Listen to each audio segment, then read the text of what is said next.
ಪತ್ನಿಯೊಂದಿಗೆ ಅನೈತಿಕ ಸಂಬಂಧ ಹೊಂದಿರುವುದನ್ನು ಕಣ್ಣಾರೆ ಕಂಡು ವ್ಯಕ್ತಿಯನ್ನು ಚಾಕುವಿನಿಂದ ಇರಿದು ಕೊಲೆ ಮಾಡಿದ ಪ್ರಕರಣಕ್ಕೆ ಸಂಬಂಧಿಸಿದಂತೆ ಪತಿಗೆ 21 ವರ್ಷಗಳ ಬಳಿಕ ಇಲ್ಲಿನ ಹೆಚ್ಚುವರಿ ಜಿಲ್ಲಾ ಸತ್ರ ನ್ಯಾಯಾಲಯ ಜೀವಾವಧಿ ಶಿಕ್ಷೆ ವಿಧಿಸಿ ತೀರ್ಪು ನೀಡಿದೆ.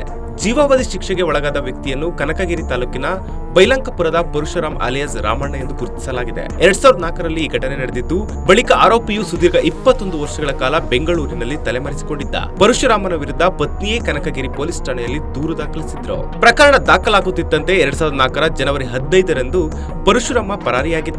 ಆರೋಪಿ ಪರಶುರಾಮ ತನ್ನ ಹೆಸರು, ವೇಷ, ರೂಪ ಬದಲಿಸಿಕೊಂಡು ಬೆಂಗಳೂರಿನ ಹೋಟೆಲ್ ಒಂದರಲ್ಲಿ ಕೆಲಸ ಮಾಡ್ತಿದ್ದ.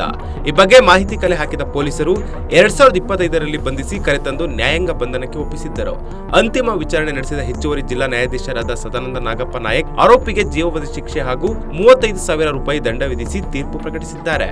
ಸಂಪೂರ್ಣ ನ್ಯೂಸ್, ಇದು ನೊಂದವರ ಧ್ವನಿ.